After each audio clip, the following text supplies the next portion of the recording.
Bueno, hermanos, buenas noches. Nuevamente darles a todos ustedes la bienvenida y hoy vamos a tener una charla de un tema que para algunos ha sido un poco complicado, pero vamos a tratar de utilizar el lenguaje más simple, los ejemplos y los gráficos, de tal manera que todos podamos entender. La charla la vamos a hacer también en dos partes. En una primera parte vamos a hablar netamente sobre la evolución en las cadenas y rondas. Vamos a abrir un espacio de preguntas. Y en una segunda parte vamos a hablar específicamente de la evolución de la mónada humana.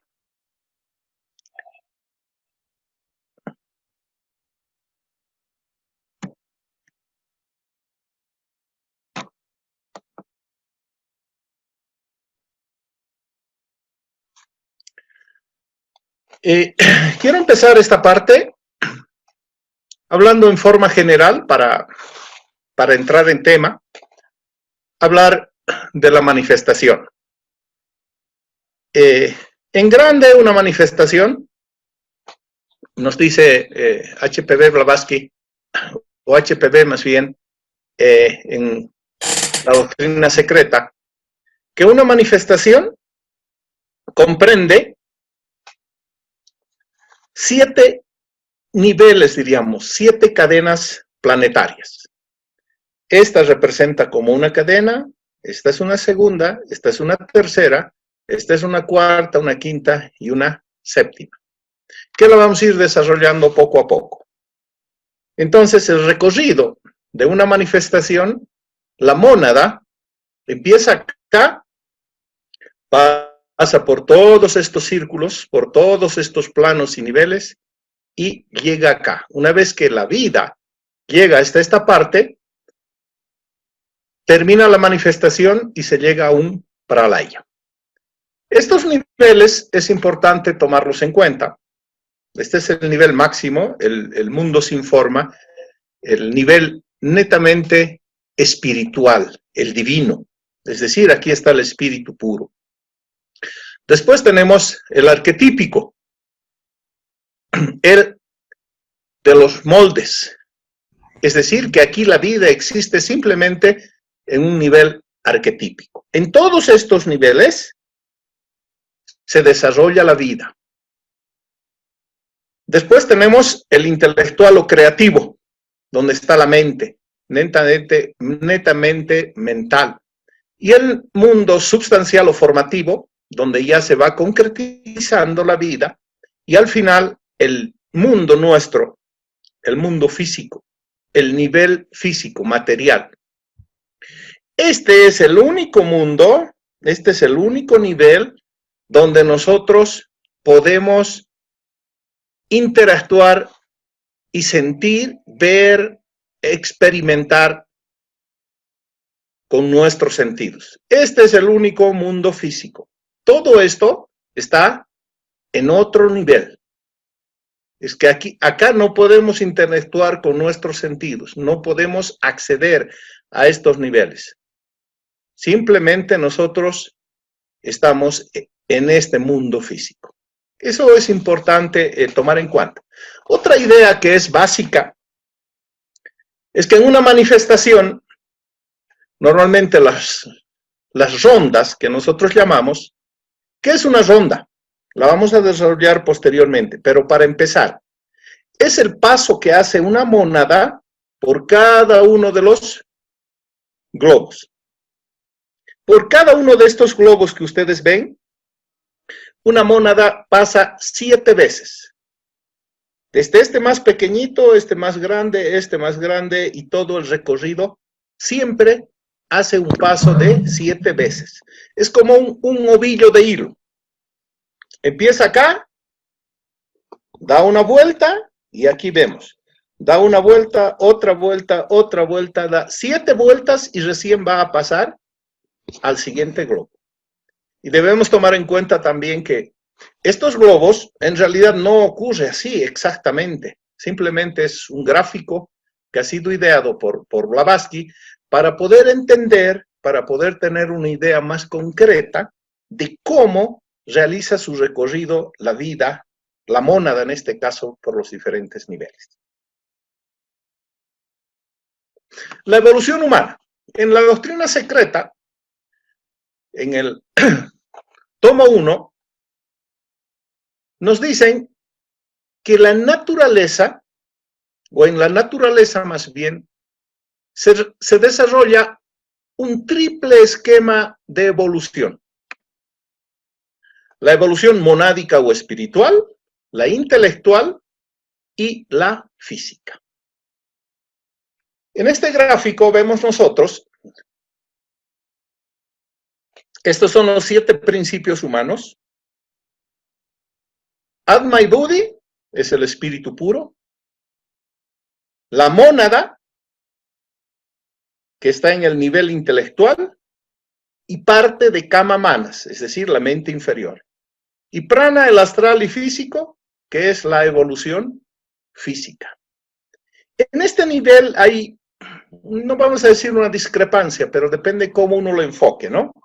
Kama Manas se considera la psique, y dicen que la psique no evoluciona, la parte psicológica, que no evoluciona, pero sin embargo alimenta con algunas emociones y sentimientos positivos y espirituales a Manas. Y la evolución, según Blavatsky, se desarrolla en estos 3 niveles: el espiritual, el intelectual y el físico. Es importante considerar que cada uno de estos sistemas de evolución poseen sus propias leyes y es regido en cada uno de ellos y guiado por diferentes dayanis, por diferentes divinidades. Es decir, que un grupo de divinidades se hace cargo, no se hace cargo en realidad, sino que dirige la evolución intelectual y otra la física. Esta es una máxima que nos da Blavatsky y quisiera que ustedes la analicen y después la profundicen un poco más. El alimento, dice, el aliento se convierte en piedra. Es decir, que ese espíritu llega a la piedra, al mineral. La piedra en planta, la planta en animal, el animal en hombre, el hombre en espíritu y el espíritu en un Dios. En realidad, en eso consiste la evolución. Les decía que cada uno de estos sistemas tiene sus propias leyes para desarrollarse. Sin embargo, cada uno no va por separado, no están divorciados. ¿Por qué? Para que la mente, para que la evolución mental pueda llegar al hombre, este hombre en su parte física también tiene que tener un desarrollo. También tiene que tener una evolución, porque tiene que desarrollar un cerebro que tenga un cerebro físico, que tenga la capacidad de poder contener una mente.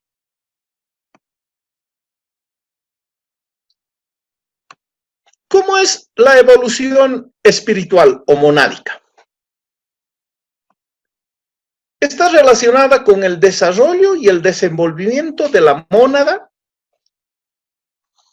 en fases de actividad cada vez más elevadas. Esta mónada, cuando desciende del espíritu puro, hace una experiencia de vida. Es verdad que esta mónada no tiene conciencia, pero experimenta y anima la vida en los diferentes reinos, en el mineral, en el vegetal, en el animal, hasta el hombre. La mónada emprende un viaje muy extenso por distintas partes del universo, dice. Pero, esto es importante, no se realiza en su integridad hasta que no ocupa un cuerpo humano y culmina su viaje. Es decir, que esta mónada en los diferentes reinos, vamos a ver posteriormente en detalle, hace una evolución, una experiencia de vida, pero la hace de manera inconsciente. Solamente en el cuerpo humano, cuando a esa duada, diríamos así, Atma Buddhi, se le une Manas, la mente. A partir de ahí, recién adquiere conciencia. Y esa evolución que continúa a partir de ese momento como un ser humano, como un individuo, es en realidad la evolución, porque la hace de manera consciente. La evolución intelectual está representada por los devas solares, los Pitris Agnisvata, que son los que descienden a la tierra, que tenía sus entidades no muy desarrolladas, pero que ninguna de ellas tenía mente. Entonces, hemos visto en diferentes literaturas que son los Pitris Agnisvata, que desde la luna, bueno, son llamados solares, pero ellos se desarrollan en la luna, vienen a la tierra,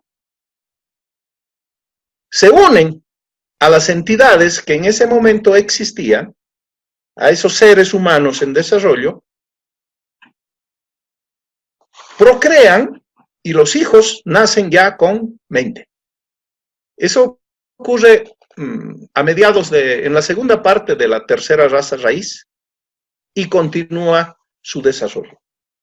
Es importante considerar que la mente universal, una vez que las formas humanas primitivas están listas, es decir, que esos seres desarrollados en la Tierra pueden contener la mente, lanza en ayuda a los devas solares, que estos son hijos de la mente universal.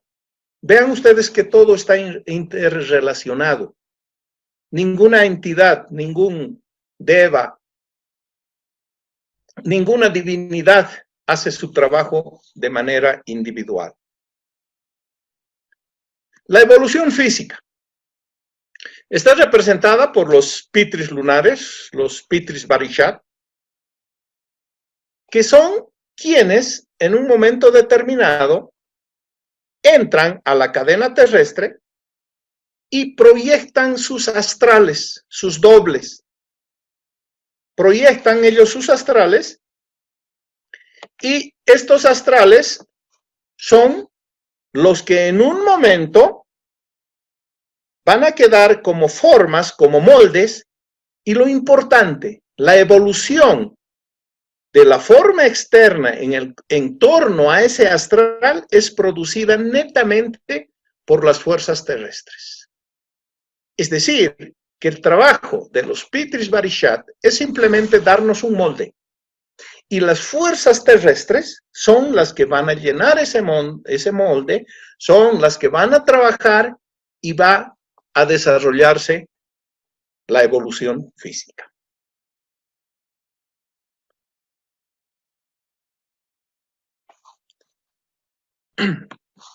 Bueno, esto no sé, creo que no deja ver, ¿no? Bien. Ahí vamos a poner. Bien. Vamos a pasar ahora a la cadena. ¿Qué es una cadena en general? Como decía en un principio, se denomina así a un sistema de evolución.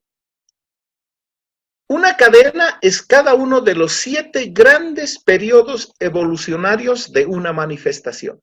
Todo es septenario. Entonces, todas las cadenas en los diferentes niveles, hablemos de una cadena planetaria, una cadena menor, tiene siempre 7 eslabones. Perdón. Tiene 7 eslabones, siempre.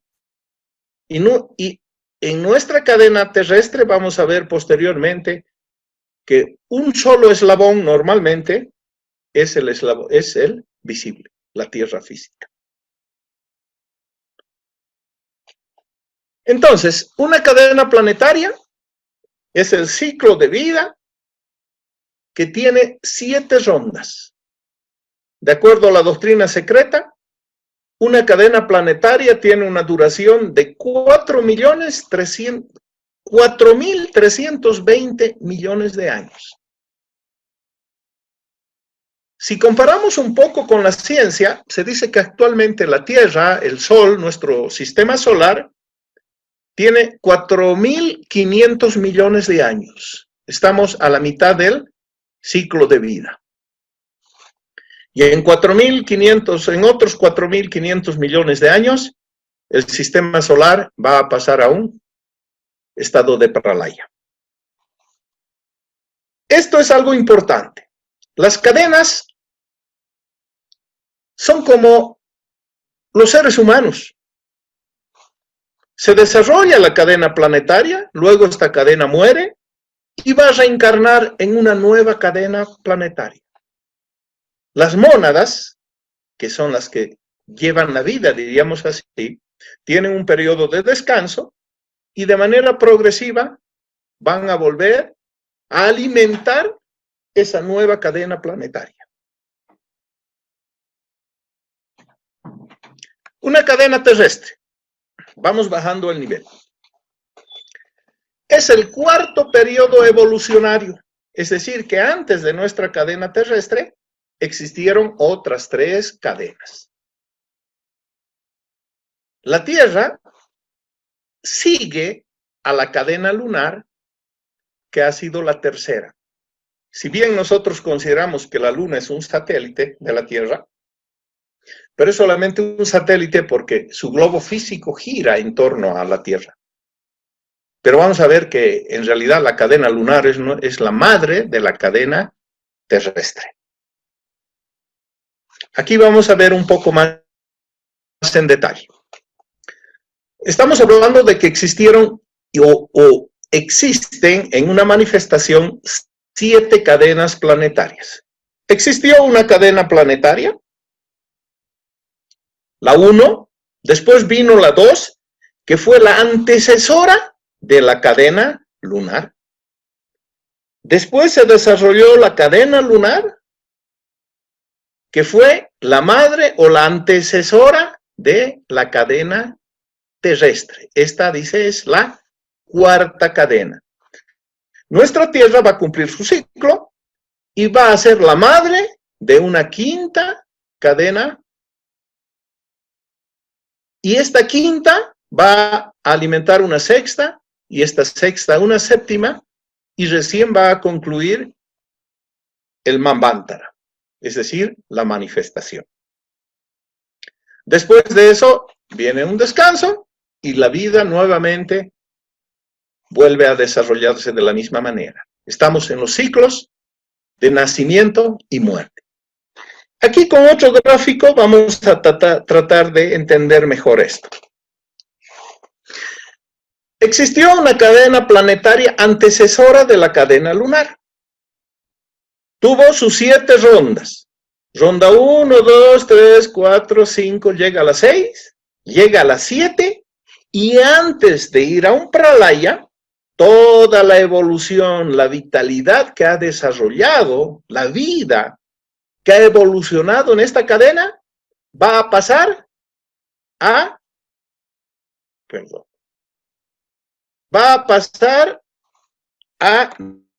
la cadena terrestre, o digo a la cadena lunar. Entonces, la cadena lunar, primera ronda, segunda, tercera, cuarta, quinta, sexta, séptima. Cuando la luna ha llegado a su séptima ronda, ha empezado antes de dormir, ha empezado a pasar su vitalidad, su energía y todo el desarrollo, toda la evolución que ha logrado a la primera ronda de la cadena terrestre. Nuestra Tierra pasó su primera cadena, su segunda, su tercera. Actualmente nos encontramos en la cuarta ronda de nuestra cadena terrestre. Estamos acá en este globo D, que es el único físico. Vean ustedes cómo la vida se desarrolla normalmente en otros planos. Y lo físico realmente es algo muy pequeño en los periodos de tiempo. La Tierra va a desarrollar una quinta ronda, una sexta, una séptima, y antes de ir a un pralaya, esa vitalidad va a transferir a la futura cadena planetaria. que va a ser la quinta. Y esta quinta seguirá el mismo desarrollo, el mismo proceso, va a alimentar a una sexta, a una séptima, y va a entrar el Pralaya del Manvantara.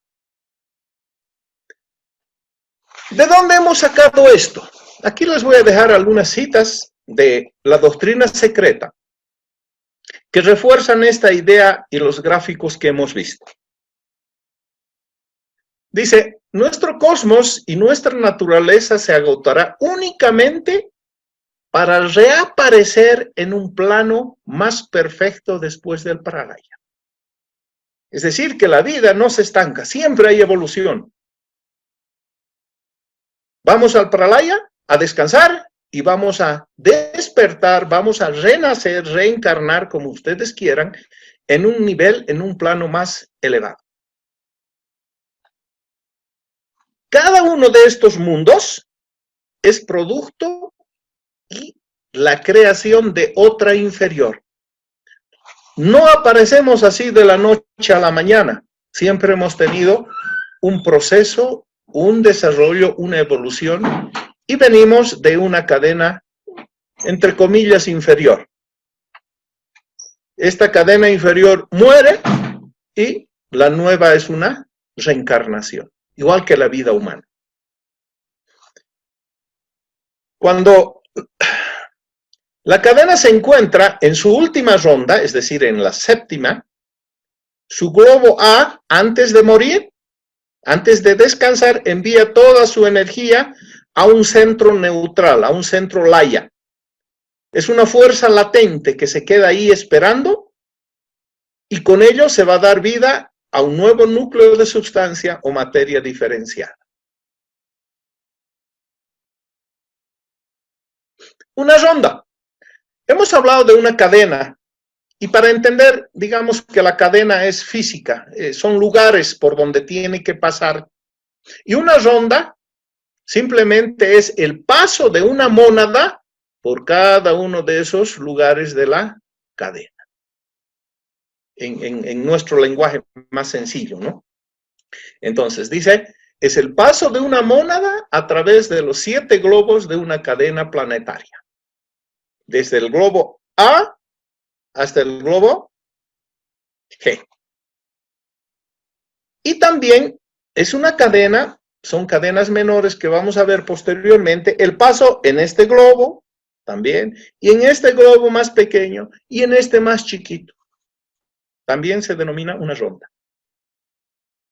No es una sola mónada la que pasa, la que hace el trayecto, sino una cantidad inmensa, aunque siempre finita. Y no todas pasan al mismo tiempo, sino por etapas, parecido a una cascada. El grupo más adelantado está aquí, en el globo A, las otras en el B, en el C, y así sucesivamente. Las rondas menores, lo que les decía, el paso completo de una mónada por un globo.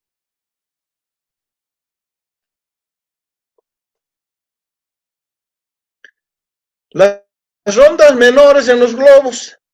Cuando hablamos de las rondas menores, hablamos de estos globos.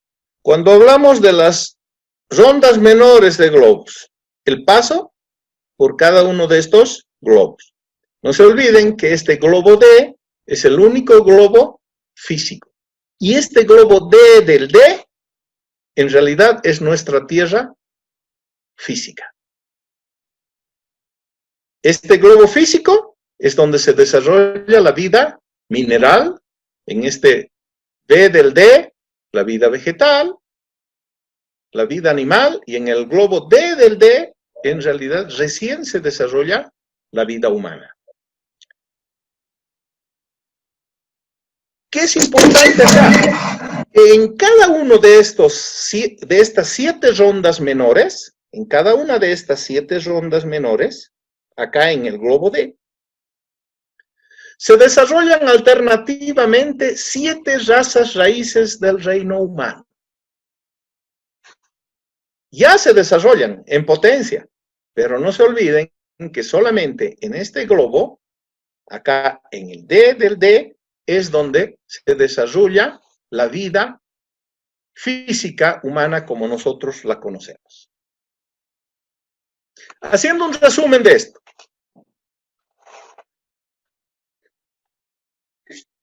En un Manvantara planetario, estamos hablando solamente planetario, aquí de la Tierra. Se desarrollan 7 rondas. Aquí son las 7 rondas grandes. Da 7 vueltas, 7 rondas mayores.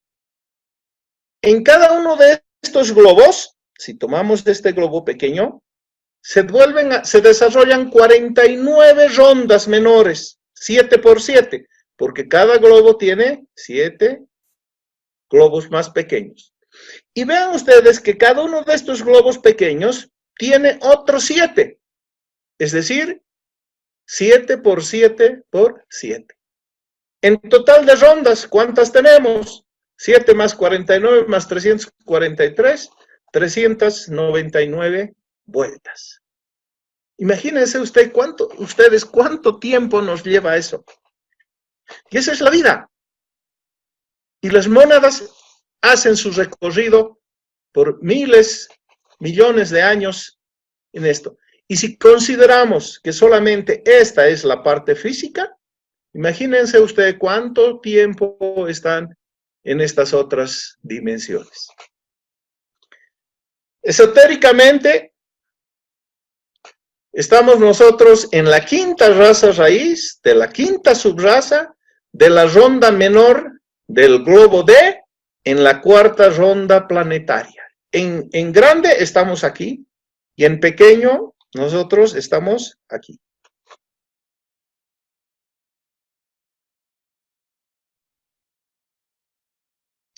Ahora quiero presentarles alguna otra información, los que han leído. Hay un libro, Los Mundos Internos de Leadbeater y Annie Besant, donde presentan ellos también una información, unos gráficos que no coinciden exactamente con lo que dice Blavatsky, pero es bueno presentar las dos ponencias y ustedes saquen sus conclusiones. Yo simplemente les voy a presentar y ustedes van a sacar sus conclusiones. Aquí no hay problema, estos son los 7 niveles, los principios, y aquí está el globo físico de la Tierra. Este es el esquema planetario. Aquí sí hay una discrepancia que hay que analizarla. Esta son las 7 cadenas. Aquí está la cadena lunar, la primera, la segunda, la cadena lunar, y aquí está la cadena terrestre. La presentan con 3 globos físicos. Con 3 globos físicos.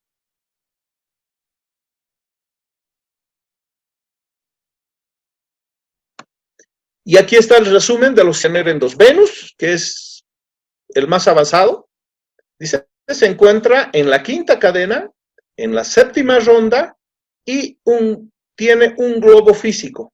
Pero la Tierra, que es la tercera cadena, el tercer esquema más bien, está en la cuarta cadena, en la cuarta ronda, coincide perfectamente, pero aquí viene la discrepancia. Número de planetas físicos, 3. Y estos planetas físicos serían Marte, la Tierra y Mercurio. Lo que nos dice la doctrina secreta es que cada uno de estos planetas tiene un solo globo físico.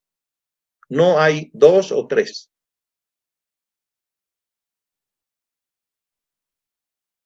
Para concluir esta primera parte, estas 2 reflexiones quiero que ustedes las mediten y las analicen.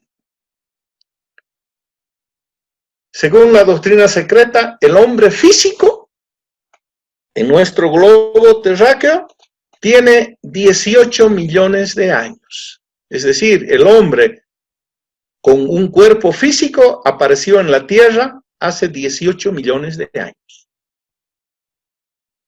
Y otro aspecto a tomar en cuenta, se dice que cada ronda lleva consigo un desenvolvimiento nuevo, hasta un cambio completo en la constitución mental, porque sí hubo una evolución mental, psíquica, espiritual y física del hombre. Es decir, que la vida,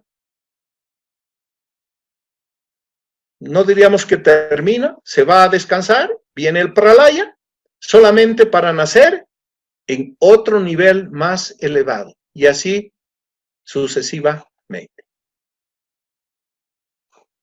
Bueno, haremos un paréntesis. Si alguien tiene alguna duda, quiere hacer alguna pregunta, algún aporte, estoy presto. Simplemente pinchen ahí su micrófono y pueden preguntar o aportar. Adelante. Reinaldo, la literatura actual, ¿cuántos años da el desarrollo de la humanidad? O sea, para comparar, del hombre. Coincide, más o menos coincide, aunque los vestigios más antiguos del hombre están hablando de 65.000 años, que puede extenderse hasta 250.000. No hay más vestigios. Eso es lo que dice la ciencia, como el hombre físico. De 125.000 años han encontrado recientemente unos huesos que todavía no se ha comprobado nada, ¿no? Pero lo que antes de eso habían eran 65.000 años de algunas cavernas que han sacado en Europa. Eso es lo que hablan del hombre físico. Perdón, Reinaldo. Sí. Hay algo muy interesante que, bueno, es muy clara esta explicación, más aún con los gráficos. Y alguna vez habíamos hablado de este tema de la evolución, por lo tanto siempre hay una evolución por el mismo recorrido que hacen todos las cadenas planetarias y las rondas que implica también el recurso de la vida, es decir, todos los seres, absolutamente todos los seres están en estas cadenas, ¿verdad? Ahora, ¿qué sucede con esos seres que son asesinos, por ejemplo?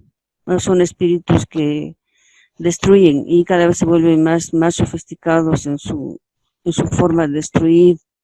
No están yendo con la evolución, ¿no? O están dentro de una evolución de todas maneras.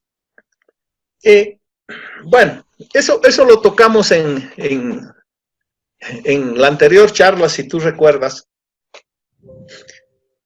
Diríamos que casi el 100% de los hombres, incluso esos malos, tienen algo rescatable en su vida. Y también cumplen, diríamos así, por karma, algunos papeles importantes. Ese es su nivel de conciencia, de evolución. Muchos de estos seres recién están empezando. Ahora, cuando un alma vieja, como se dice, que ya tuvo varias encarnaciones. Digamos Hitler. Bueno, digamos Hitler. No es bueno particularizar un ejemplo, ¿no? Pero un determinado ser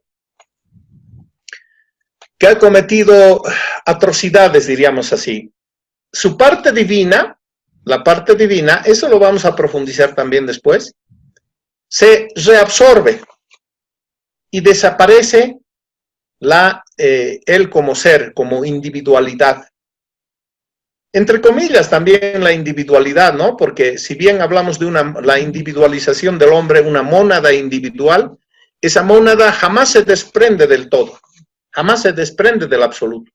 Es decir, que si ya esa individualidad no tiene la condición humana, entonces se reabsorbe y se habla que los restos de ese ser se va a la octava esfera. Es decir, que se va a desintegrar. Pero normalmente siempre hay un camino evolutivo, siempre hacia arriba, no hay hacia abajo. Ahora, perdón, otra pregunta. Cuando hablaba sobre la evolución intelectual por los Manasa Dhyanis, ¿no? Los devas solares, ¿en qué momento conceden esa inteligencia, esa conciencia al hombre? ¿En qué momento aparece? Es decir, En en el la, hombre, ¿no? ¿En qué momento de Ujú. estos, de estas En la cadenas? tercera, en la segunda parte de la tercera raza raíz, bueno, este es un tema de la próxima charla, las razas raíces, ¿no? Pero es ahí cuando ellos, estábamos estudiando, si tú recuerdas, la caída de los ángeles. Ah, los Entonces, adámicos. estos seres vienen y decía, engendran en las formas humanas que habían en la Tierra, esa es la única forma, cuando ya hubo también la separación de sexos, engendran nuevos seres y esos seres salen con la cualidad del padre y de la madre. Entonces ya nacen ellos con mente. Ojo, no estamos diciendo que nacen con cerebro, pero los cerebros de los otros seres eran incipientes, no podían contener ese nivel de conciencia que es la mente. No nos olvidemos que la mente humana, es la que da conciencia a la mónada absoluta y pura, ¿sí? Y es parte de la triada la mente. Vamos a desarrollar esto posteriormente cuando hablemos de la mónada. Genial. Ahí tengo unos gráficos que les voy a mostrar. ¿Alguna otra pregunta? Reinaldo, Adelante. una pregunta. ¿Qué es lo que pasa con con las cadenas que han sido utilizadas al momento de que las mónadas han pasado del A al B, del B al C y estamos en el D? ¿Qué pasa con las del A una vez que eso ha ocurrido?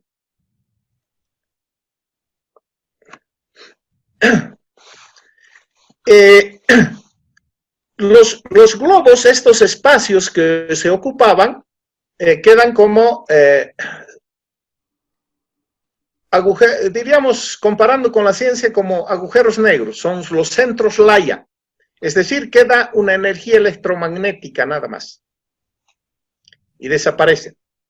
Es nuestra Tierra, esta parte física, con el tiempo, cuando la vida de aquí pase a otro nivel, se va a convertir en un planeta muerto, como la Luna cada vez está con menos materia, y va a llegar un momento en el que va a desaparecer, pero sí el campo electromagnético del espacio físico que ocupaba se va a quedar.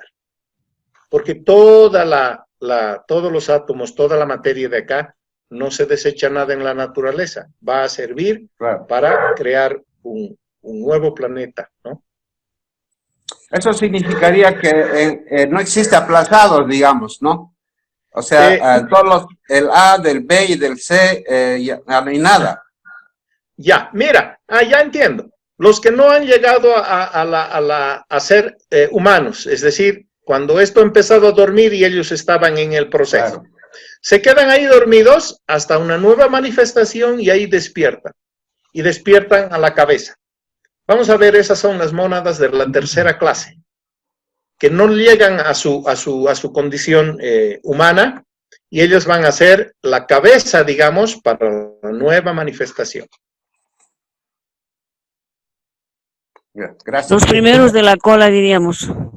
Claro, los primeros de la cola, ¿no? Pero cuando la nueva tierra despierte, ellos van a ser los de la cabeza. ¿Por qué? Porque digamos que todos estos, los de aquí, por decir, esta mitad, todos han pasado, han seguido, aquí se quedaron dormidos. Cuando esto nuevamente despierte, ¿quiénes van a ser los primeros? Estos, los que se quedaron ahí. Ellos van a ir a la cabeza de la nueva manifestación. Genial. ¿Alguna otra pregunta? Sí. Sí, muy interesante, Reinaldo. Quería preguntar eso de los 3 globos físicos de Leadbeater y Annie Besant. Realmente es algo que va totalmente contra la teoría de las rodas de la señora Blavatsky. ¿Podrías explicar algo más acerca de esos 3 globos físicos de Leadbeater?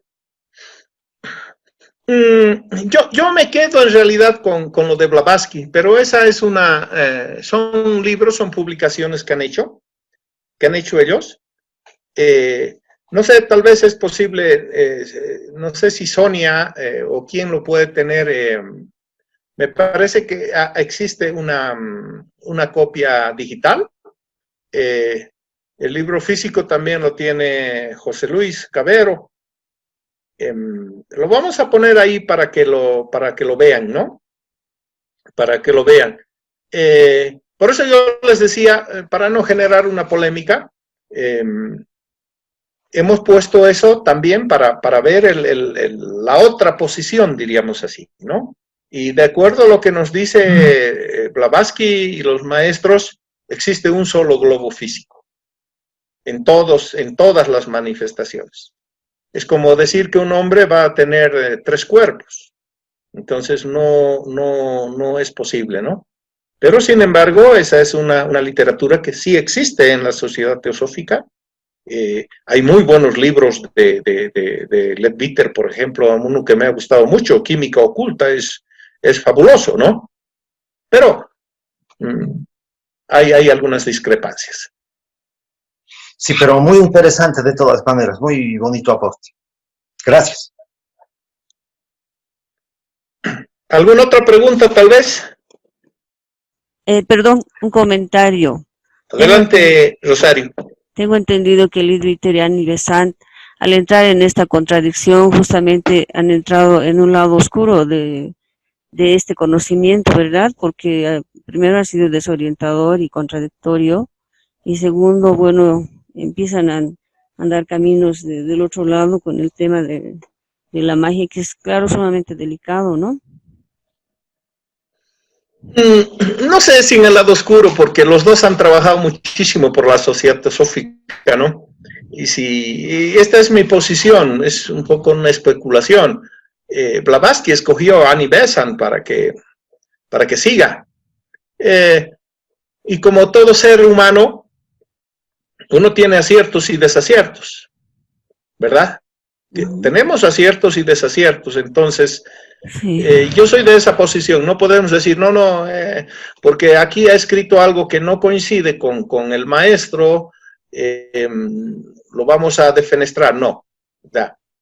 Justamente he puesto esto para que vean que hay otra versión también y que hay que analizarla, compararla, y uno de los objetivos de la sociedad teosófica es realizar el estudio comparado.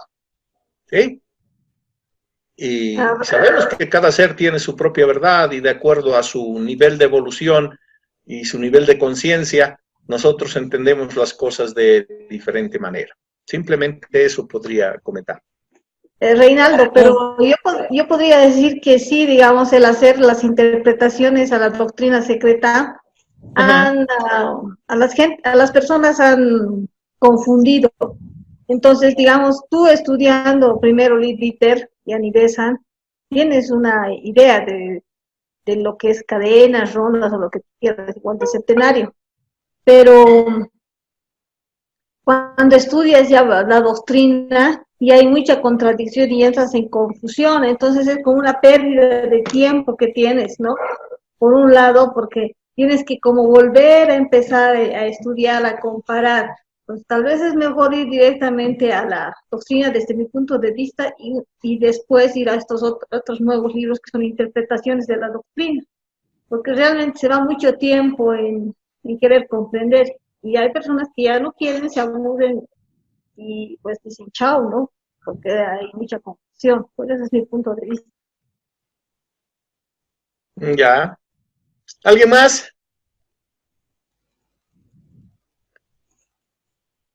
Sí, yo, Reinaldo. Adelante, César. Con respecto a eso de los colaboradores, los Dayashohans, ¿a qué nivel ellos son los que ayudan a la humanidad a nivel de, digamos, de sistemas, de cadenas, rondas, globos, razas? ¿O qué otros devas ayudan en estos niveles? Es toda una jerarquía, César. Es toda una jerarquía. Simplemente hemos hecho mención quiénes participan en la evolución física y en la evolución mental. Entonces, estos devas, estos seres, cuando hablábamos de las cadenas y decíamos que nosotros somos hijos en realidad de la luna, a ver, voy a volver aquí arriba, porque estos seres se desarrollan en la cadena lunar. Quienes nos ayudan en la evolución física, ellos se desarrollan en esta cadena lunar. Es decir, que la vida en la cadena lunar llega, todo este recorrido, las 7 rondas, llega a producir esos seres. Es decir, seres, perdón, muy espirituales, pero sin mente. Entonces son los Pitris Parishat, los que nos dan, los que proyectan su doble astral, que viene a dar la forma, donde las fuerzas terrestres son las que producen la evolución. Y los Pitris solares, los Pitris Agnishvata, que también son desarrollados en la cadena lunar, son los que nos bajan, hemos visto ahí, como colaboradores de la mente universal y se juntan, es decir, procrean con las formas humanas que habían en la Tierra y sus descendientes, desde luego, van a nacer con el atributo de los padres. Entonces, ese es el trabajo. Vamos a entender un poco más esto con la segunda parte, con lo que viene cuando hablemos exactamente de la mónada, cómo se desarrolla la vida. ¿Alguien más quiere hacerle algún comentario o pasamos ya a la segunda parte? Bien. Pasamos entonces a la segunda parte, para completar la idea. Hemos hablado ahora, digamos, del lugar de la parte, diríamos, el recorrido que hace el ser humano. Ahora vamos a hablar de la entidad que hace ese recorrido. ¿Y quién hace ese recorrido? Es la mónada.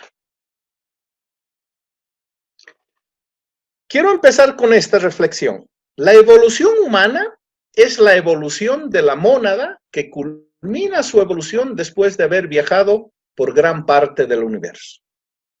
¿Y qué es una mónada? Nos dice la doctrina secreta que son las unidades primarias de conciencia cósmica. Para entender un poco, son como gotas de agua que salen de un océano, llegan como una gota de agua, por decir, a la punta del Illimani, viene el proceso de deshielo, y ese trabajo, esa evolución es desde el momento que ellos salen del océano, caen como una gota de lluvia y tienen que hacer todo el recorrido para volver al océano. En todo ese recorrido, la mónada hace una experiencia en los diferentes reinos, diríamos, de la naturaleza, desde el mineral, vegetal, animal al hombre. Y vamos a ver que es solamente en el hombre cuando se desarrolla la verdadera evolución de la mónada. Entonces, es la misma mónada, vamos a ver, que empieza desde la parte, mineral, vegetal, animal, humana y etcétera.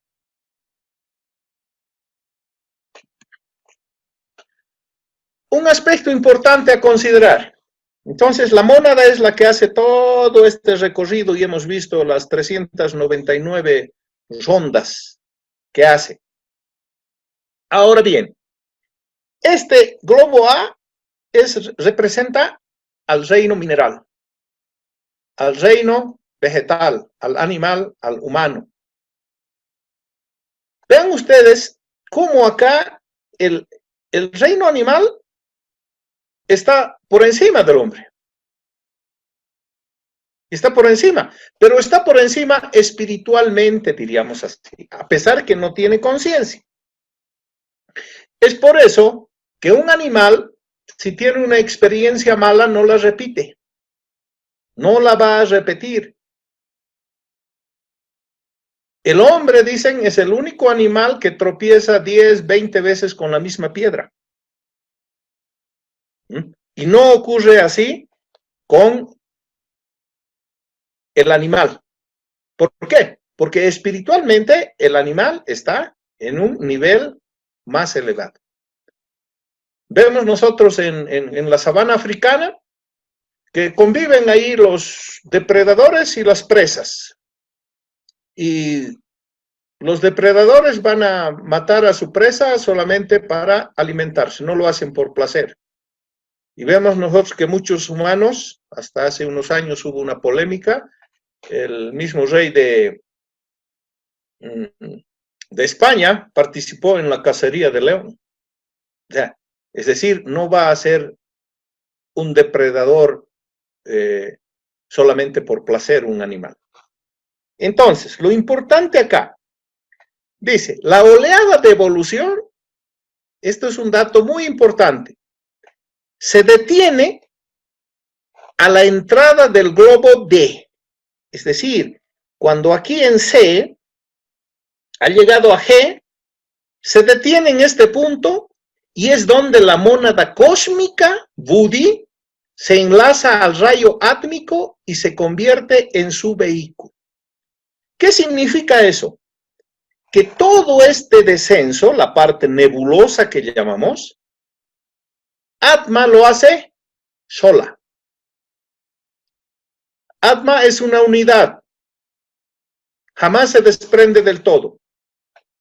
Entonces, desciende Atma sola. Antes de entrar a la parte física, en estos planos que no son físicos, se detiene. Y se une a Budi. ¿Qué es lo que pasa aquí para entender un poco? Atma es una energía tan potente, tan fuerte, que necesita un vehículo para entrar a la parte física. Yo lo comparo como una energía eléctrica de unos, no sé, los cables de alta tensión, ¿verdad? Van a 100.000 voltios. ¿Qué aparato electrónico puede soportar 100.000 voltios? Ninguno. Entonces, para que esta energía eléctrica llegue al foco de 220, ¿qué necesita? Un transformador. Y Budi es ese transformador, es ese vehículo que puede soportar esa energía y que también puede pasar por la parte física. Y aquí hay otro dato importante, lo que preguntaban hace rato. Entonces, en esta parte, en el reino mineral, perdón, en el reino vegetal, en el reino animal y parte del reino humano, la mónada viene como duada. Y a mediados de la tercera raza raíz, recién se une Manas. Y ya es una triada. Ya es la Trinidad. Ven ustedes cómo va en esta parte. Y a partir de ese momento, cuando esta mónada, este espíritu puro, adquiere conciencia con la mente, realmente hace ya su recorrido, el retorno de manera consciente. La mente es la que le da conciencia. Y esta referencia, acá estoy poniendo los lugares donde ustedes pueden encontrar. En el primer tomo de la doctrina secreta.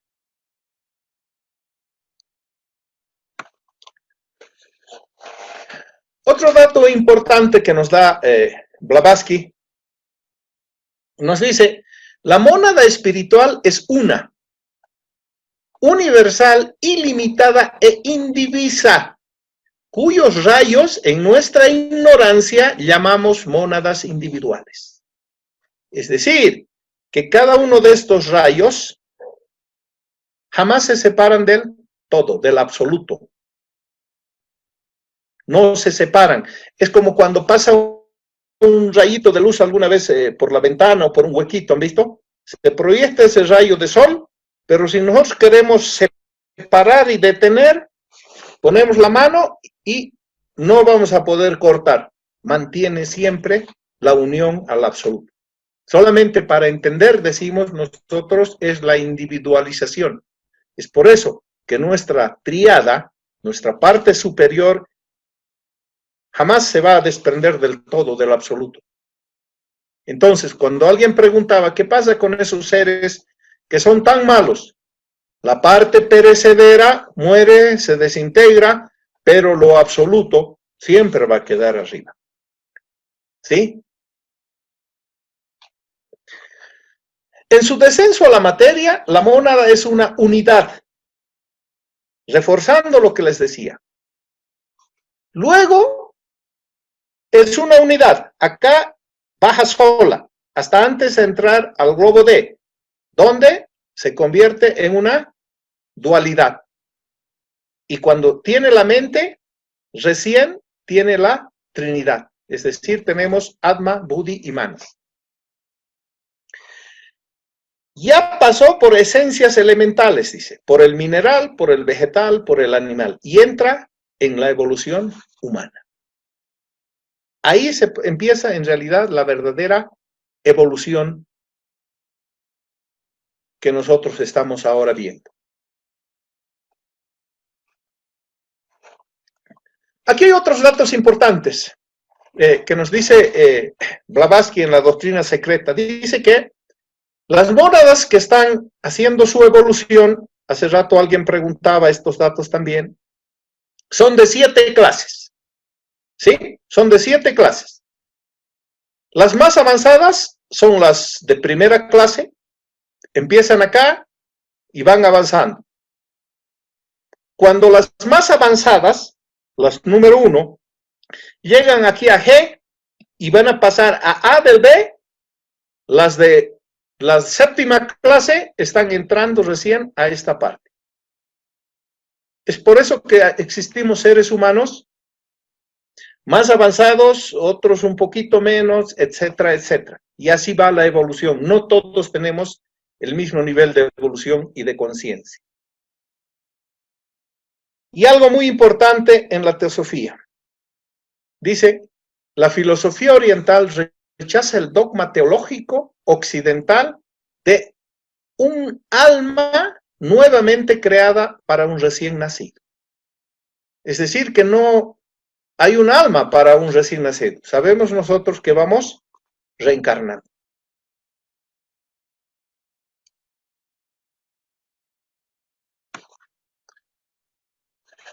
Vamos a hablar ahora de los 3 grupos de mónadas, para poder entender un poco más cómo es la evolución humana.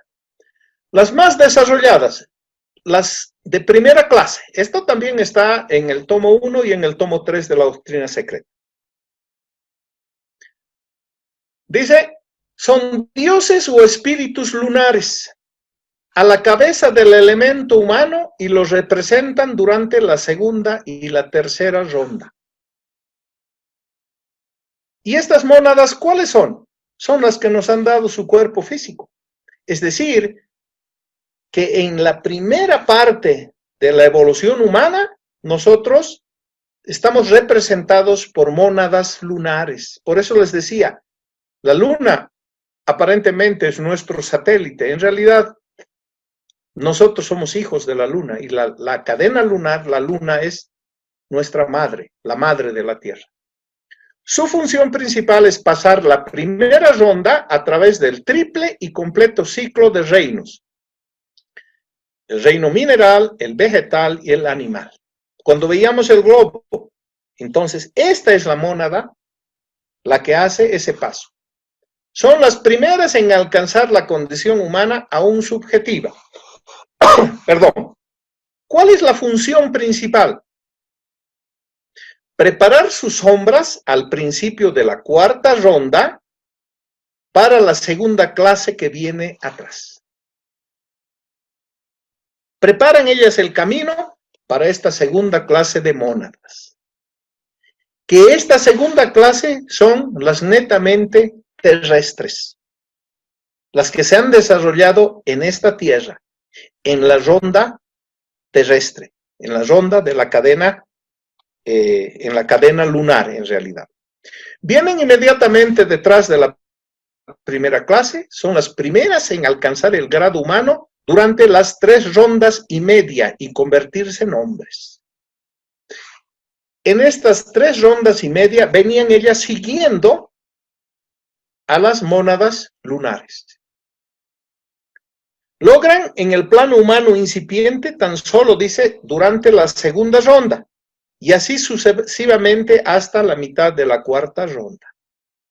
Ahora, ¿qué pasa en la mitad de la cuarta ronda? Vamos a ver posteriormente.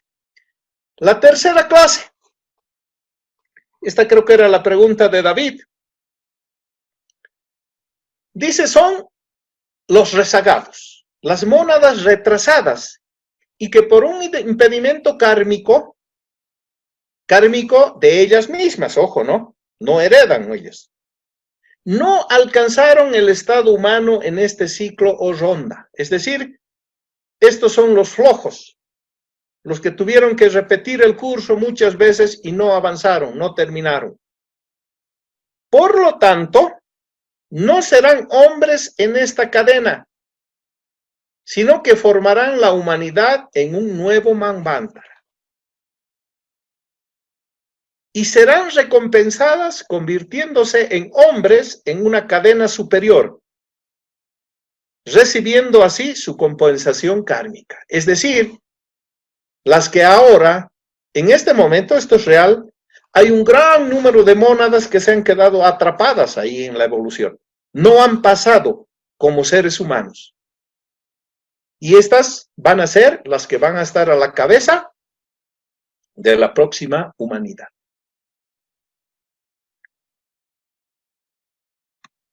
La fundamentación que encontramos en la doctrina secreta. Los antecesores lunares, dice, son de 7 clases o jerarquías, los que nos dieron las formas. Es por eso que cuando estudiábamos antropogénesis, se dice que en 7 lugares diferentes de la Tierra empezó a desarrollarse el hombre.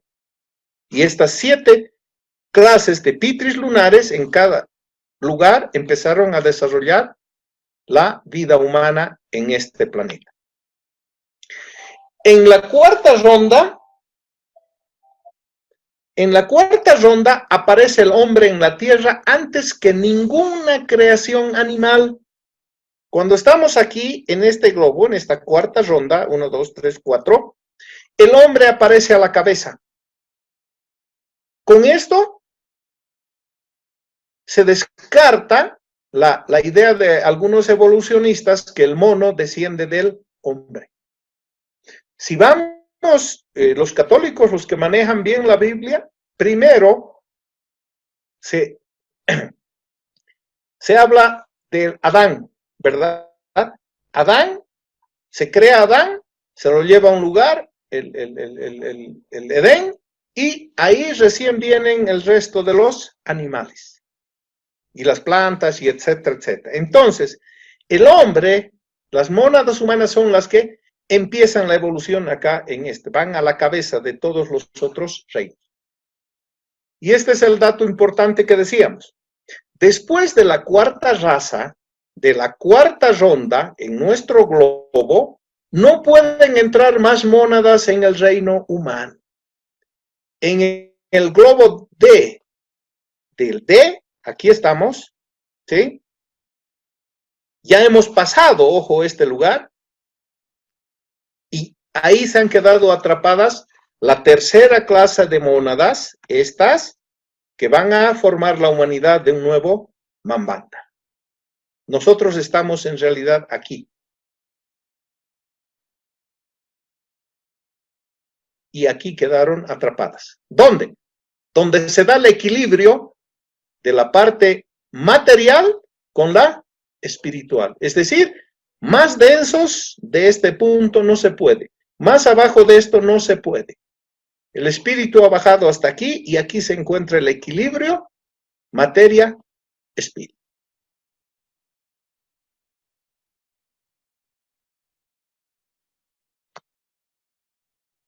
Para concluir, quiero que analicen ustedes y se lleven esta proposición que nos hace Blavatsky. Dice, el aliento se convierte en piedra. Perdón, esto está medio sensible. El aliento se convierte en piedra. Es que es la vida, va al reino mineral, a la piedra. La piedra en planta. La planta en un animal. El animal en hombre. El hombre, perdón. El hombre en un espíritu. El espíritu en un Dios. En esta idea se resume toda la evolución humana.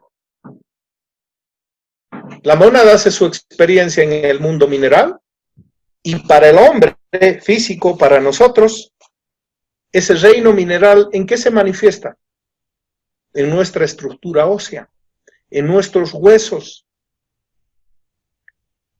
Cuando a cierta edad empiezan nuestros huesos quebradizos, dicen, ¿qué nos dicen? Nos falta calcio. Cuando alguien tiene anemia, dice, ¿qué pasa? Nos falta hierro. Pero no es ese hierro en bruto, diríamos, el que usamos para la construcción. Existen 7 tipos de hierro, uno más sutil que otro. Entonces vean cómo la vida se va desarrollando. ¿Alguien ha usado alguna vez lentes de contacto? Vean ustedes, el lente, los primeros eran como un plástico, eran duros. No, los primeros eran de vidrio, sí. Es de vidrio.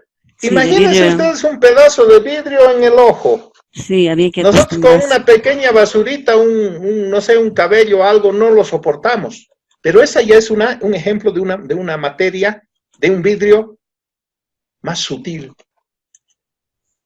Luego, la piedra en planta. ¿Qué nos dieron las plantas, qué nos dieron a los seres humanos? La sensibilidad, las sensaciones, nuestro sistema nervioso. Después la planta en un animal. El animal, ¿qué nos dio? Las emociones, ¿verdad? Y luego en un hombre. El hombre, ¿por qué se distingue del resto? Por la mente, por la conciencia. Y este hombre, en el nivel que estamos nosotros, en un próximo nivel, en una próxima ronda, se va a convertir en un superhombre, en un hombre divino, luego en un espíritu, y como espíritu va a retornar a la fuente. Si quieren llamarlo Dios, el todo, el absoluto, la fuente. Queridos hermanos, esto es lo que tenía para compartir con ustedes. Estoy abierto a algunas preguntas, a comentarios y lo que ustedes deseen.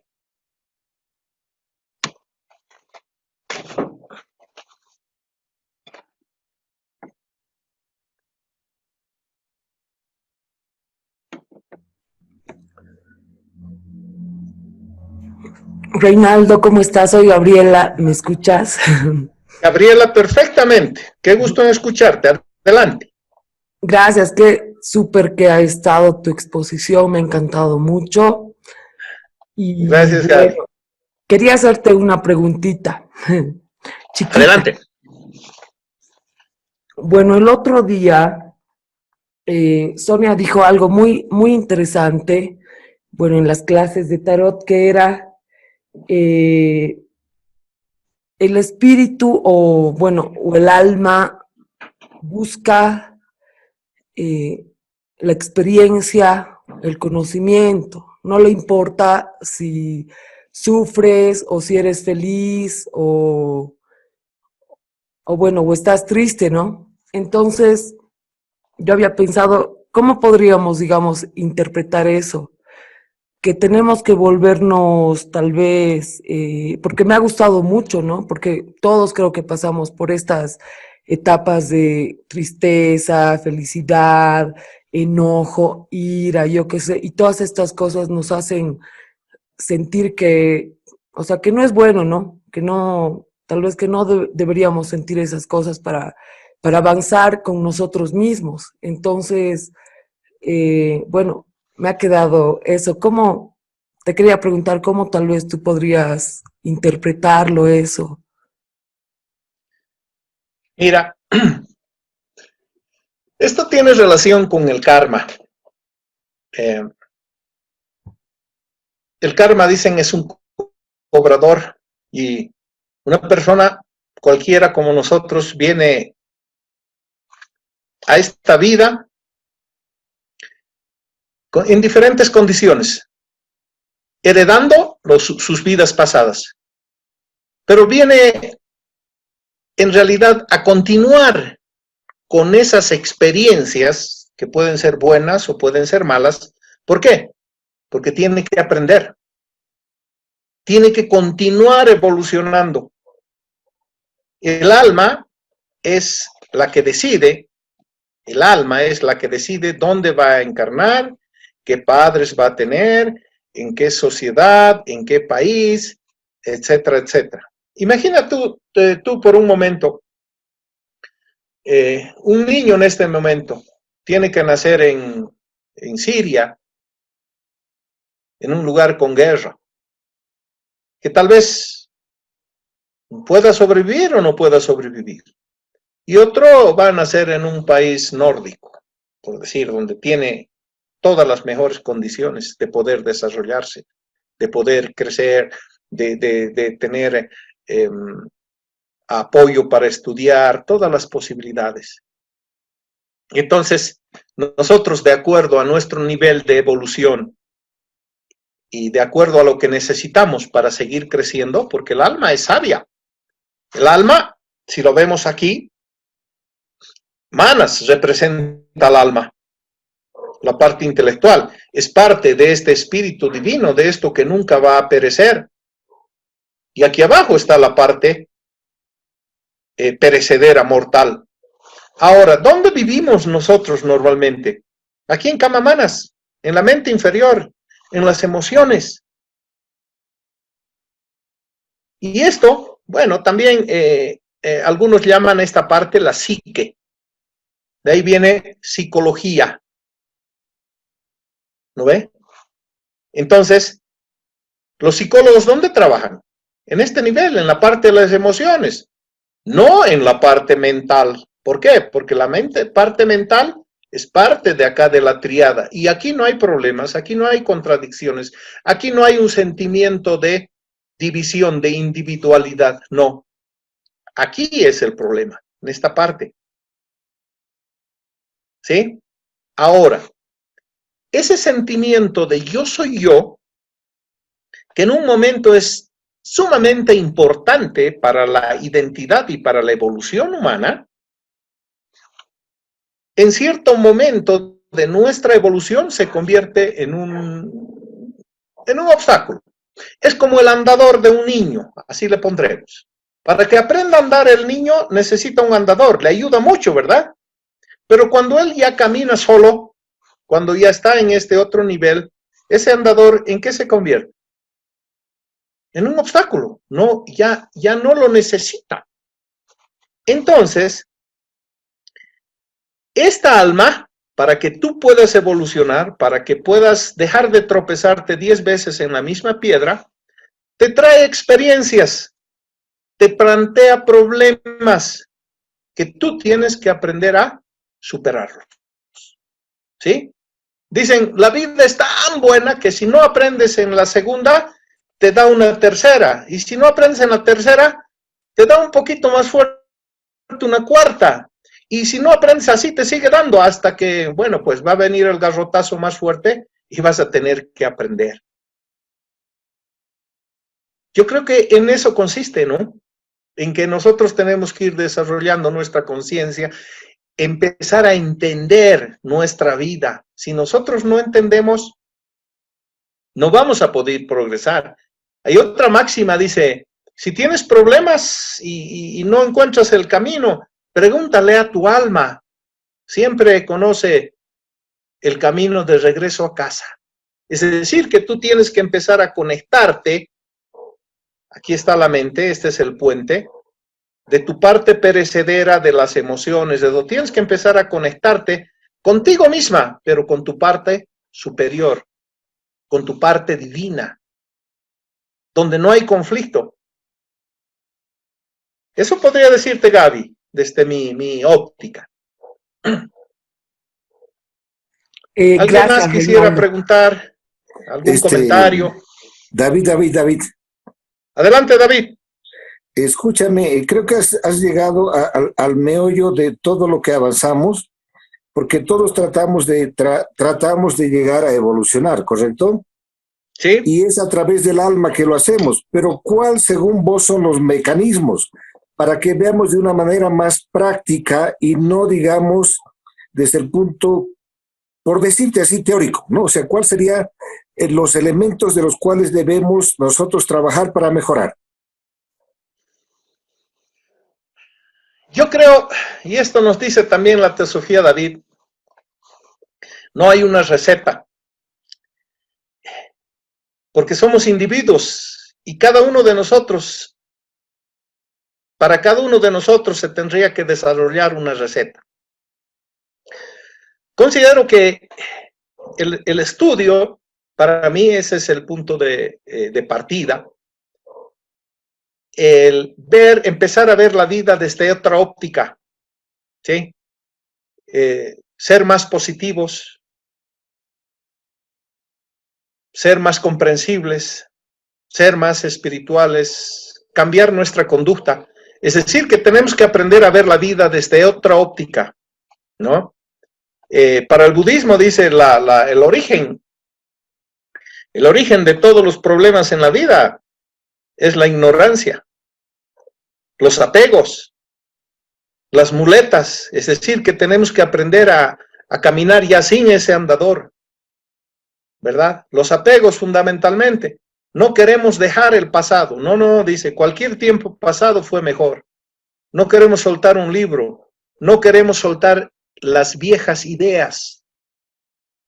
No queremos soltar, no sé, nuestro perrito, las muletas. Y nos aferramos a todo. Entonces, para que entre algo nuevo a tu vida, tienes que vaciarte de lo antiguo, de lo que no sirve, de lo que se contradice.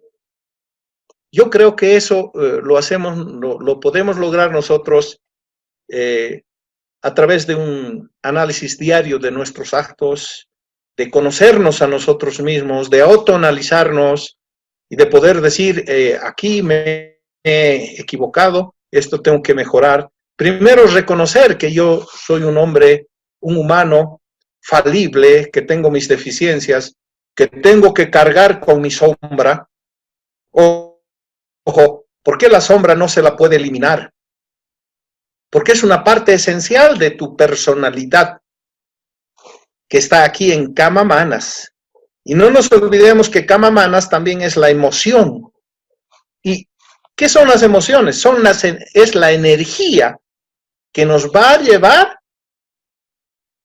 a ejecutar o a realizar ciertos actos. Sin emoción no se puede avanzar.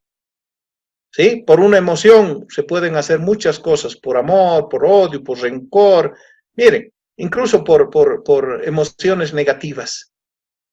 Para concretar esto, yo creo que la forma es el autoanálisis diario y hacernos una firme proposición, un compromiso con nosotros mismos. Sin compromiso tampoco se puede avanzar. De tratar de ser cada día una mejor persona. De tratar de estar presto para ayudar, para superarnos, etcétera, etcétera. Mi pregunta iba, ¿por qué, Reinaldo, no? Ajá. Por ejemplo, o sea, todo lo que es la teosofía se nutre mucho con el budismo y con el hinduismo, ¿verdad?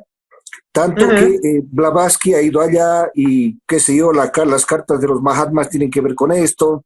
Ha estado también en templos allá budistas, etcétera, en la India, y me parece que logró todo eso, y por eso que cuando uno habla de las 4 verdades del Buda o el óctuple del Buda, que son ya sendas concretas para poder justamente encontrar o este camino del medio o las decisiones adecuadas para el manejo que tú estabas hablando. Porque yo hasta ahorita no estoy entrando en la teosofía, pero no sé dónde manejan así. Por eso mi pregunta iba de una manera más concreta, el llegar, porque ¿se acuerdan que comentamos el cuarto camino, comentamos, o sea, Uspenski, Gurdjieff, comentamos a Carl Gustav Jung, que es el gran psicólogo del siglo pasado y del anterior siglo también, que marcó sistemas metodológicos científicos del pensamiento para mejorar? Entonces, por eso iba mi pregunta ahí, ¿qué paso seguir? Porque finalmente estudiar, pero uno tiene que tener un cierto camino. Y las 4 verdades del Buda o el óctuple del Buda, ¿no? O el cuarto camino de Uspenski, o la psique que estabas hablando con el ego, la conciencia personal, el subconsciente colectivo y los arquetipos de Carl Gustav Jung, pues nos ayudan a encontrar la forma de enfocarnos para resolver. A eso iba mi pregunta, porque o alguien más de los que está ahí pueda dar respuesta a esto, ¿qué caminos elegir uno para poder mejorar en la teosofía? Mira, Blavatsky plantea esto, ¿no? Por eso nosotros somos individuos, y te decía que no hay un camino igual para todos. Ahora, Buda plantea el óctuple sendero, ¿no? ¿Y por dónde empieza el óctuple sendero? ¿Sí? Por el pensamiento correcto. Todo parte de ahí. La visión de vida correcta. Hay que cambiar, por eso te decía, a través del estudio, cada uno tiene que encontrar su camino. Y es el camino del autoanálisis. Porque todos los seres humanos tienen la capacidad de discernimiento. Y esto es lo que plantea Krishnamurti. El discernimiento es el primer paso, en su librito Los pies del maestro, es lo primero que tiene que despertar y desarrollar el hombre, el discernimiento. Porque él sabe perfectamente qué está bien y qué está mal, qué es egoísta y qué es altruista. Por eso te decía anteriormente, en la teosofía, Blavatsky nos dice que nosotros tenemos que preguntar al alma, a nuestra parte superior, qué es lo que vamos o sea, cuál es el camino a seguir. No sé si alguien, así como una receta, yo no he encontrado en ninguna parte. Bueno, Buda nos plantea, ¿no? El óctuple sendero en las 4 nobles verdades. Si me permiten. Reinaldo. Adelante. Bueno, una respuesta para David. En el libro que hizo Blavatsky en Ocultismo Práctico, bueno, es un libro que tiene mucha información para la vida práctica, ¿no? David, si puedes revisarlo, y te da pautas cómo seguir el camino teosófico. Entonces lo podemos ver en algún momento de la rama. Gracias, David. Gracias. Sí. Rosario creo que quería preguntar. Perdón, Sonita, no se te ha interrumpido, todavía estabas hablando. Seguí, por favor. Y he terminado. Ya. Entonces yo quiero dar mi opinión. Obviamente es una opinión, evidentemente no hay recetas, pero lo que yo veo, ¿no? De todas las explicaciones que son magníficas, son impresionantes porque te abren la mente y digamos que va desde lo más particular a lo más general y viceversa. En esta explicación es lo macro, pero no es tan fácil ver lo macro si no fuera con esta explicación de los kalpas, sería muy abstracto, ¿no? Y infinitas gracias a Reinaldo y por ende a Madame Blavatsky por darnos una visión del macrocosmos, en realidad en donde interviene el individuo, ¿no? Y en todo lo que nos muestra, hay un concepto, digamos, que siempre da vueltas en mi cabeza y yo, bueno, he aprendido a meditar hace muchos años, pero hay un concepto esencial que creo que nos choca o nos toca en todo momento, que es entender el sentido de la unidad. Es decir, el momento en que yo lo hago más latente en mi vida, en cada momento, en cada acción que tenga, y recuerdo que todos somos uno, qué bello y al mismo tiempo qué complicado, ¿no? Cuando estamos en la particularidad de la experiencia, qué sé yo, en un caso alguien nos miente, nos estafa, nos roba, nos maltrata, nos humilla, y en ese momento es difícil pensar en esta unidad, de que somos uno. Es decir, en la vida práctica, en la vida diaria, la lucha por la vida, etcétera, nos lleva justamente a todo lo contrario. Nos lleva a entender, a sentir, a luchar e inclusive, ¿no? Que la autovaloración, todo lo que en los parámetros de la evolución personal está dado, que te tienes que valorar, etcétera, etcétera. Inclusive alguna vez la que era la directora que me dejó muy impresionada porque, ¿cómo se llamaba la señora? Que era la presidenta de la sociedad, estaba dando una charla y yo le hice una pregunta, ¿no? ¿Qué sucede con el resto de la gente que no tiene posibilidad de este conocimiento? ¿No sería nuestro trabajo principal, el primer objetivo de la sociedad difundir? Y ella contestó algo así, ¿no? Que nosotros somos, por Dharma estamos aquí, y entonces no puedes botar perlas a los cerdos, más o menos algo así, pero ese es el conflicto, ¿no? En el momento en que piensas algo así, creo que ya has caído en una propia contradicción, pero esa contradicción, digamos que es parte de nuestra experiencia, ¿no? Sin embargo, a mí me dejó muy impresionada porque por el mismo hecho del contenido, la intención y la voluntad de estar aquí, tienes que pensar diferente, por lo menos tienes que hacer un esfuerzo en ese momento, en momentos como este, hacer la reflexión de la unidad. Y eso es lo difícil y para mí ese es el punto de partida. Entonces, cuando haces una meditación y te dicen piensa el absoluto, como te dicen los, los maestros orientales, justamente creo que vivencia es eso, pero el, el cómo llevarlo a la práctica es un reto muy particular para cada uno, ¿no? A veces difícil y a veces muy abstracto, pero creo que esa es la clave, ¿no?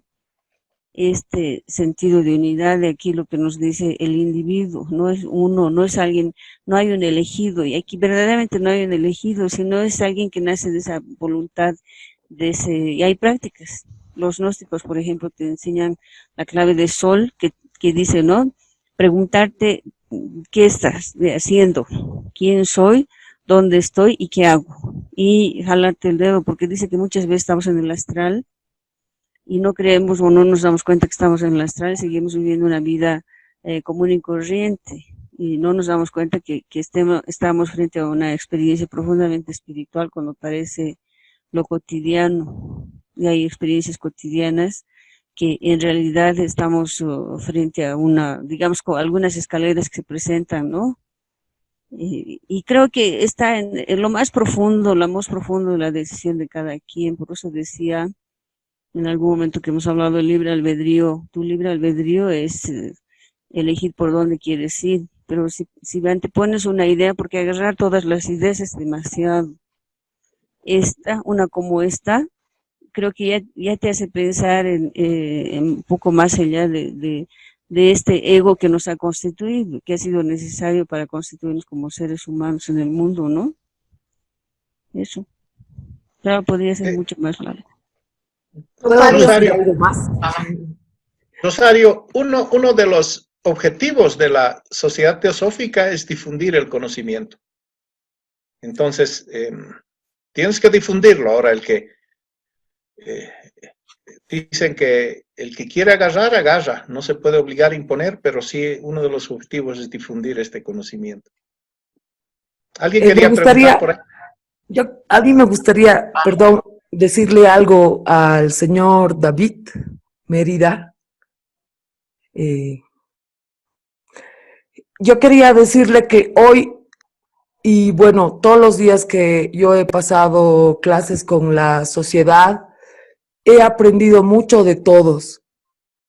Y hoy, señor David, creo que, bueno, se ha preguntado algo muy lindo y creo que muchas veces nos hemos preguntado eso, ¿no? ¿Cómo poder avanzar y evolucionar humanamente o tal vez civilizarnos espiritualmente, que es, alguna vez he utilizado esa palabra con algunos amigos de cultura, ¿no?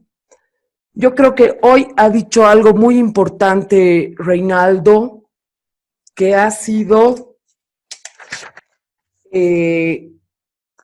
las nuevas personas del futuro o el nuevo Manvantara, los que van a tomar conciencia son los que se van a quedar, ¿no? ¿Por qué? Porque han sido flojos, porque no han querido tal vez aprender o tomar el conocimiento, o tal vez en esta vida la han pasado así súper bien y bueno, no sé, pero creo que uno de los puntos para llegar a evolucionar espiritualmente es justamente lo que has dicho, Reinaldo, es no ser flojo, ¿no? Estar en constante, tal vez, aprendizaje de todo lo que podemos aprender, porque creo que todo lo que podemos aprender podemos discernir y decir esto está bien, esto está mal. Y creo que uno de los regalos más grandes que nos podemos dar como seres humanos, que alguna vez se los he dicho, es el conocimiento, el aprendizaje. Y creo que eso es muy importante porque a medida que vamos aprendiendo, evolucionando, también nos volvemos un poco, no sé si menos sensibles o tal vez no tan culpables o no sé, pero empezamos a no juzgar, a tal vez ya no poner esos puntos de que, ¿y por qué estas personas hacen esto, no? O sea, creo que, bueno, otro punto también que alguna vez hemos hablado es que cuando evoluciona la mente, evoluciona el cuerpo y evoluciona el alma, ¿no? Entonces, si nosotros empezamos a pensar, a tomar conciencia, entonces nuestro cuerpo y nuestra alma también va a ir, creo que evolucionando. No sé si le ha ayudado un poco, señor David. Gracias. Gracias, gracias. Fíjate, y a mí me parece muy interesante lo que planteaste. Lo que pasa es lo siguiente. En la vida cotidiana, la mayor parte de la gente, por ejemplo, el Buda nació hace prácticamente 2500 años o tal vez un poquito más. Y para su época no lo entendieron a él. Y un poquito antes de él fue Lao Tse. Incluso cuando nació el Cristo, tampoco era comprendido como cuando nació Zoroastro, que también son 600 años antes de Cristo. Entonces, estas grandes mentes supuestamente reencarnadas mostraron muchos caminos que no fue entendido por la gente. Pero ahí viene el Buda, que cuando él dice, por ejemplo, habla primero de la percepción, ¿no? Él habla de unas verdades increíbles para poder lograr encontrar, pero en la razón. Nosotros tenemos lo que estaban hablando ahorita, el discernimiento, la razón que nos permite manejar en nuestra mente las situaciones de manera correcta. Y nos daba un ejemplo. Normalmente tenemos una tormenta de ideas permanentemente. Ahorita cuando me están escuchando tienen una tormenta de ideas y tenemos en todos los días, cuando vamos en la calle, cuando vamos a trabajar, cuando estamos en una reunión, etcétera. O sea, no estamos el 100%, es muy poco el tiempo de atención que tenemos y por tanto que percibimos. Y si percibimos poco, que los pensamientos que tenemos se fijan en nuestra mente, a través de nuestra mente, en nuestra memoria y en nuestro consciente. Por tanto, vivimos más o menos un 85% inconscientes.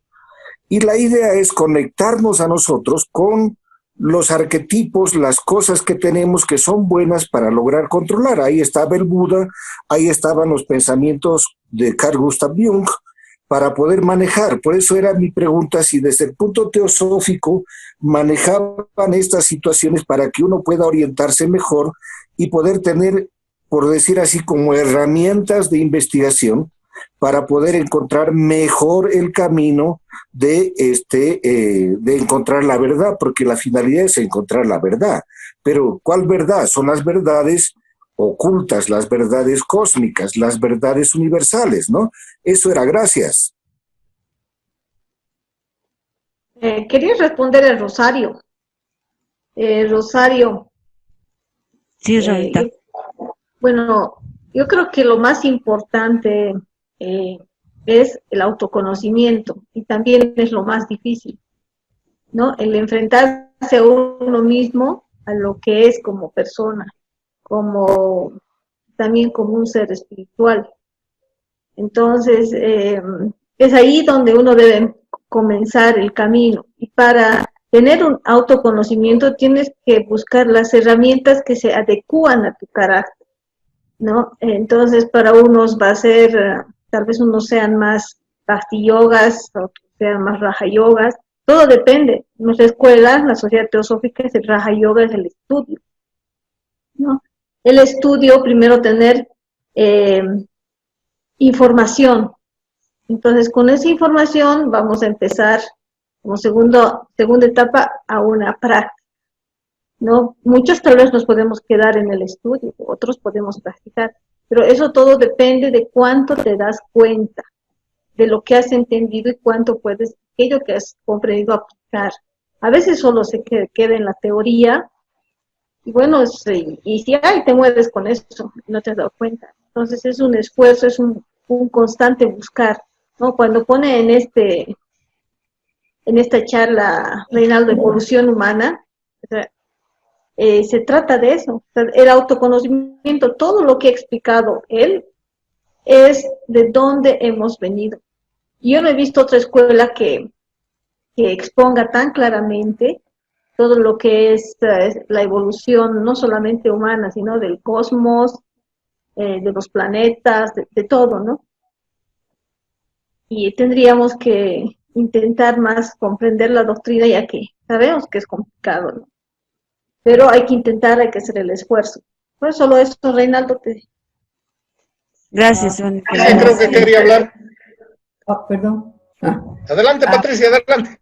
Ok, era completar lo que Sonia estaba diciendo en esta tu charla, que es muy hermosa, me ha gustado muchísimo, tiene muchísimos datos, y ojalá la pudieras dar otra vez en el futuro, es muy linda. Evidentemente la doctrina secreta y todo lo que tú has explicado nos explica y nos muestra de dónde venimos, qué somos y a dónde vamos, ¿no? Ese es nuestro destino en realidad. Esa es una parte que quería opinar. La otra es sobre la evolución. Quería preguntarte sobre los grandes simios. ¿Dónde quedan ellos? Que son hijos del hombre, pero son también de los semi-animales que estaban aquí antes. Entonces, no sé si puedes decirme eso.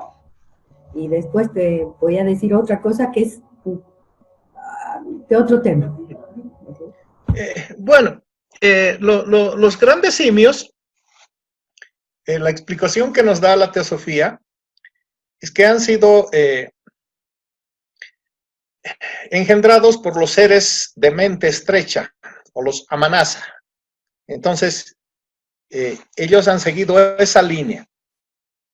Físicamente, si comparamos el chimpancé, que es el más inteligente de todos, y por otro lado, simplemente para comparar y para que ustedes analicen, esto hay que profundizarlo, ¿no? El gorila, por ejemplo, que es el más grande de todos. El gorila, su nivel de conciencia, digamos, es muy bajo. Y si lo comparas genéticamente, el gorila tiene 48 pares de cromosomas, 2 más que el hombre. ¿Sí? Entonces, como que él ya degeneró, ya se pasó. Es por eso que el gorila, cada noche para dormir, hace una nueva cama. Junta hierbas, pasto y hace una nueva cama, un nuevo lugar. En cambio, el gorila no, que está en un proceso evolutivo todavía. Él no, él puede usar herramientas, puede romper cocos, puede usar una pajuela para sacar termitas y alimentarse, etcétera, etcétera, ¿no? Entonces, para concretar la idea es que ellos vienen por otra línea, no es de la línea humana. Sí, tienen un parecido, pero no son digamos así, descendientes del hombre, ni el hombre es descendiente de los primates. Bien. En Doctrina 3 creo que está los grandes simios, son los que van a ser los futuros hombres cuando nosotros estemos en el globo G. No tengo entendido eso. Y que también son los hombres mudos, se les dice, porque es como una degeneración que sucedió cuando tú estabas explicando, cuando nos dieron los chayas y éramos con una pinta muy semi-animal o cosas así, ¿no? Bien, eso es a este punto, pero muy bueno tu aporte, me gustó mucho. Sobre lo que tú dijiste de HPV y de Annie Besant, no debemos perder de vista que HPV fue una iniciada y fue enseñada por maestros ya, durante mucho tiempo. Entonces, todo lo que ella nos da en Doctrina Secreta y en todos sus escritos y artículos tienen una firma muy distinta, tienen mucha base sólida y profunda. Annie Besant, evidentemente, sí, fue su discípula, pero ella era una señora normal como nosotros. Era muy pedagógica para enseñar muchas cosas. Y en el tiempo que ella empezó a cambiar la doctrina, las enseñanzas de HPV, no nos olvidemos que ella estaba obnubilada por un brahmin mandado por los brahmanes para que no se nos diera, o sea, que ella no diera más de los conocimientos que tenían los brahmanes, ¿no? Y eso le duró mucho tiempo, muchos años, y trajo mucho conflicto. Tampoco vamos a perder de vista que Leadbeater era un sacerdote católico y que trataba de llevar a la sociedad teosófica por ese camino, con dogmas. Entonces, no se puede comparar y decir que Annie Besant hizo un error. No, no es así, evidentemente, porque HPV tenía un conocimiento superior y ella estaba tratando de corregir lo que la maestra dio a todos y causó mucho daño, mucha confusión hasta la fecha. Esa era mi opinión. Gracias. Quiere hablar Cecilia Reinaldo. Adelante, Cecilia. Buenas noches, Reinaldo, Cecilia, acá de Cochabamba. Realmente primero felicitarte por la brillante exposición que nos has dado. No es para el ego, aclaro, sino realmente lo has hecho de una forma muy brillante, clara. Tus gráficos y toda tu presentación realmente permiten que nos ubiquemos bien en estos temas tan abstractos.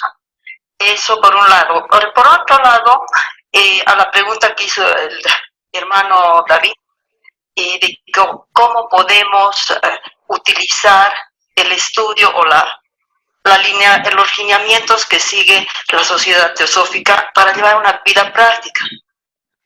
A mi entender, desde mi perspectiva, yo diría, primero tenemos que hacer, como tú bien lo has dicho, el desarrollo intelectual, mental. Siempre, primero, el avance tiene que ser en teoría, ¿no es cierto? Ahora, ¿cómo podemos llevar a la práctica? Podemos practicar lo que entendemos, lo que entiende el alma. No se trata de un conocimiento intelectual, se trata de un recordar del alma. Entonces, aquello pequeñito o mucho que has podido recordar o entender es lo que aplicas en tu vida y lo aplicas naturalmente. No lo aplicas como que, me iluminé, ahora voy a hacer estito porque soy más bonita. No, simplemente y naturalmente tu comportamiento cambia. Y el momento que tú cambias, el mundo ha cambiado. Entonces yo creo que ese es el sendero que cada hermano o cada ser humano en el mundo tiene que aplicar a su vida. Nócete ipso, conócete a ti mismo. Eso es el sendero en realidad. No es toda tu exposición. ¿De dónde venimos? Acá estamos. ¿A dónde estamos yendo? Eso sería lo que puedo acotar, aunque has dicho, y felicitarte otra vez. Me encantó tu tema y me aclaró un montón de cosas que yo no las tenía tan bien ordenadas. Gracias, Reinaldo. Gracias a ti. ¿Alguien más quiere hacer algún comentario?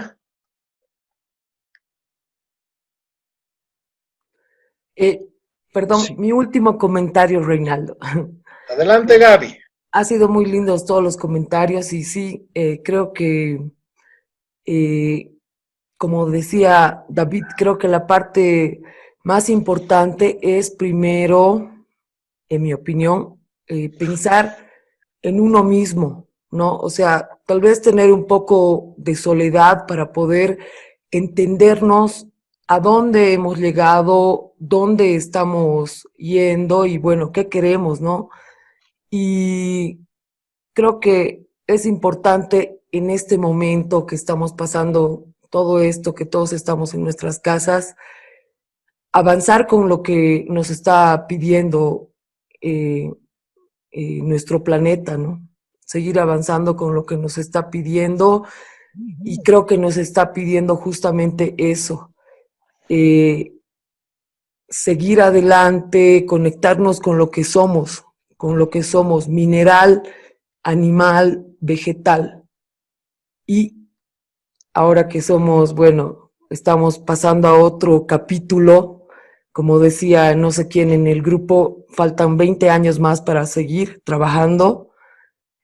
Y bueno, creo que la soledad ayuda mucho para poder entenderse y estar con uno mismo, y bueno, analizarse al final qué cosa queremos para más adelante, ¿no? ¿Cuántos años tenemos? ¿Quiénes somos? ¿A dónde hemos llegado? Y bueno, no sé, creo que son muchas cosas para poder avanzar. Y bueno, me ha gustado mucho, siempre me gustan mucho las exposiciones de Reinaldo. Y no sé, Reinaldo, creo que nos vas a dejar, te vas a ir a algún lado, no he entendido muy bien. Saludos a todos. No, me voy a ir a Tarija, ahí Allá, cerquita. Van a ir ustedes a visitarme además. claro, que pase la pandemia, ¿no? Voy a llevar mis cuadros para poder exponer. Ya, súper, súper. Bueno, continúen, los voy a seguir escuchando. Un gusto conocerlos a todos. Sí, la palabra. No sé si alguien más. Adelante, Hugo. Sí, muy linda la exposición, Reinaldo.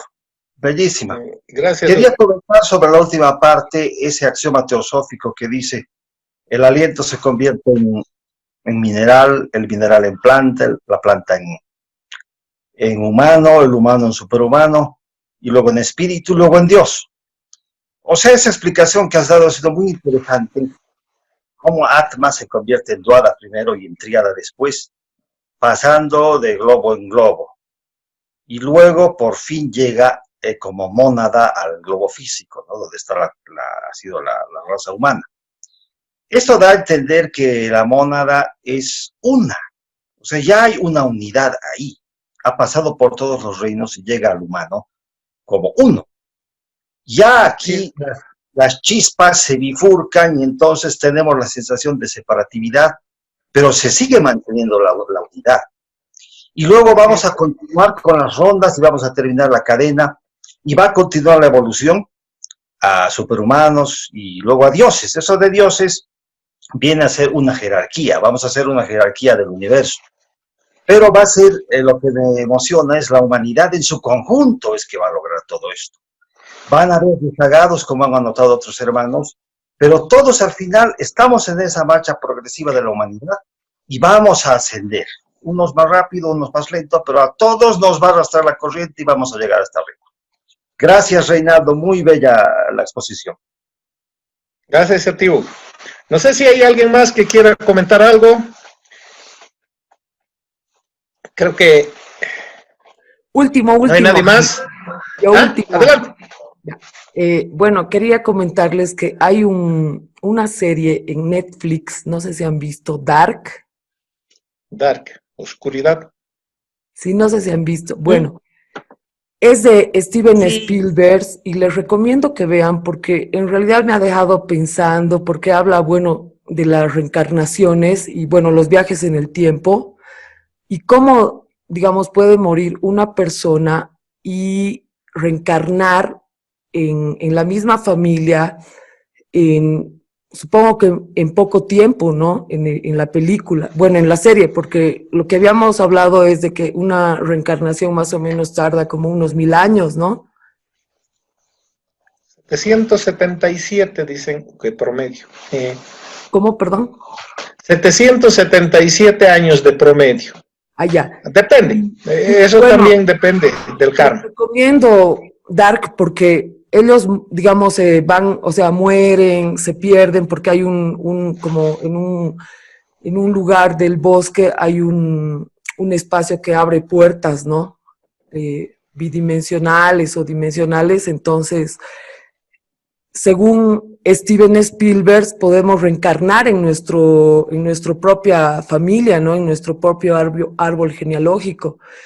Y bueno, es súper interesante, espero que lo vean y algún rato podamos comentar porque me hace dudar, ¿no? de lo que hablamos. Gracias, Gaby. Bueno, queridos hermanos, ha sido un gusto compartir con ustedes este tiempo de reflexión. Recuerden ustedes que esta es solamente una interpretación. La información de primera clase se encuentra en la doctrina secreta, en las cartas de los maestros. Hay mucha más información. Simplemente yo he tratado de sintetizar las ideas que considero que son más importantes para nuestro estudio, para continuar. Hay mucho por profundizar. Muchas gracias. Y bueno, espero en 15 días poder encontrarme nuevamente con ustedes para compartir otro tema. Y bueno, vienen las charlas de los otros hermanos también, que vamos a estar prestos para apoyar y para poder seguir estudiando y continuar en este trabajo. Gracias, hermanos. Hasta una próxima oportunidad. Gracias, querido. Démosle un gran aplauso Gracias, por querido tu exposición a Reinaldo. Ha sido realmente una excelente exposición. Gracias, Reinaldo. Gracias a todos. Gracias a ustedes. Gracias a ustedes. Gracias, Reinaldo, y gracias a todos, hermanos y hermanas.